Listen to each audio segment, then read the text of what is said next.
For some, reading is part of their daily activities, but in other cases, people will only read for academic purposes or if it is work-related. While people do not discount the impact of reading on the human mind and life, it can be a difficult habit to cultivate.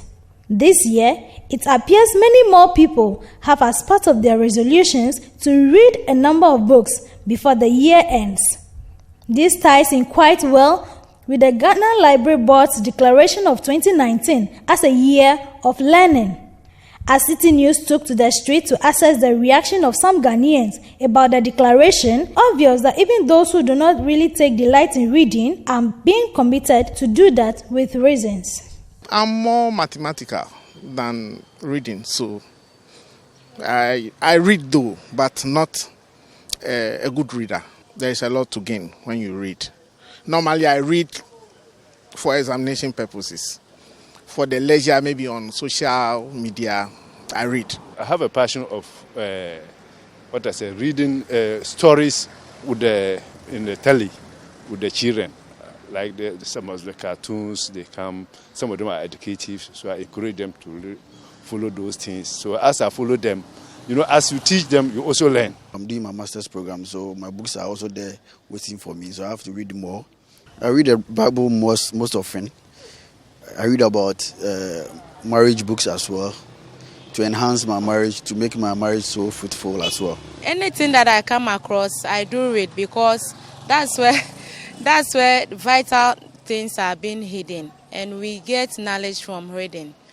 Moreover, when you continue reading, you have the knowledge in whatever is being hidden, and you continue being illiterate. I like reading, but not precisely with storybooks or novels, but I'm more into reading things about finance, most of it things that are related to my field of study and field of profession. I'm not the reading type. I don't read. I love to calculate more. That's why I'm an accountant.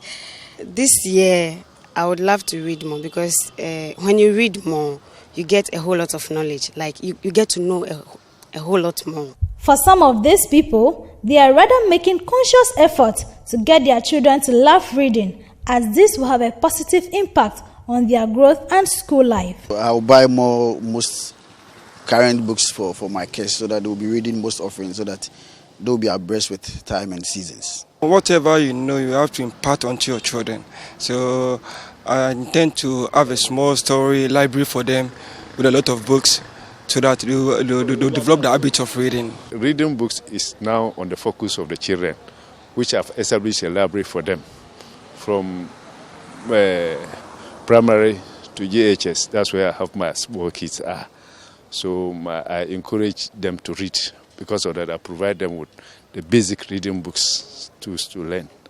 Emmanuel Mensah Appiah, a book vendor at Mindful Learning Ventures, has been in this business for the past 10 years. He says he expects everyone this year to take up the challenge to read. My expectation is that every person in Ghana will start reading, because I've got to realize that I happened to be at a reading seminar at Christ the King, and I realized that Warren Buffett reads 1,000 pages a day. It means that there is something in reading. And even Paul said to Timothy in 1 Timothy chapter 2, verse 15, that Timothy stated to show yourself approved. So I think it's better for all of us to get involved in reading, because as you read, if you don't read, you become a cake, and people will be fed up with you. That's why a lot of people will talk and people will not listen to them. Why? Because they keep on saying the same thing. So I will please urge everybody to get involved in reading. Reporting for Citi News, my name is Gifty Tracy Aminu.